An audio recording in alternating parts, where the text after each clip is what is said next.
Marko, þið allavega náið að hanga uppi en það var svo sem ekki ykkur að þakka hér í dag. Er þetta allan tíman erfitt hérna í dag eða?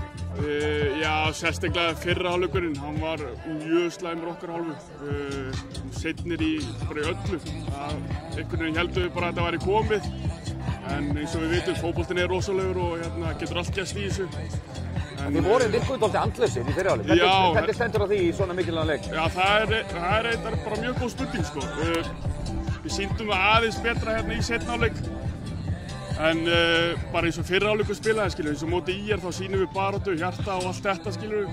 En svo komum við hérna í fyrri hálfleikinn og mætum bara ekki til leiks, sem er bara mjög vont. Já, en á endandagsins skiptir ekki máli því að hangið uppi og það var náttúrulega ykkar verkefni, ykkar Antons að halda þessu liðið uppi og þið náðu frábærum sigri. Það hefði verið rosalega súrt ef úrslitin hefðu fallið þannig að þið hefðu fallið í dag. Já, það er rosalega súrt, sko. Svo náttúrulega bara þessi stig sem við vorum búin að ná í fyrir sumar. Þau náttúrulega telja líka gríðarlega mikið. Jú. Þannig að en svo aftur á móti, leikurinn á móti var mjög góður og áttu bara að skila að vinna þann leik. Þannig að þau telja í dag, sko. En yfir heildina þá er þetta náttúrulega öll stigin sem við náum í sumar.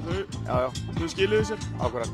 Og að sjálfsögðu er ekki búið að spá 1-1 í framhaldi. Það var bara að halda skútin á floti og svo setjast menn bara niður og... Já, það var eiginlega bara markmið í sumar að halda þessu uppi og það tókst. Og svo er bara nóg í kvöld og bara sleppa fótbolta aðeins í 1-2 vikur, sko. Frábært. Ok, takk fyrir. Takk.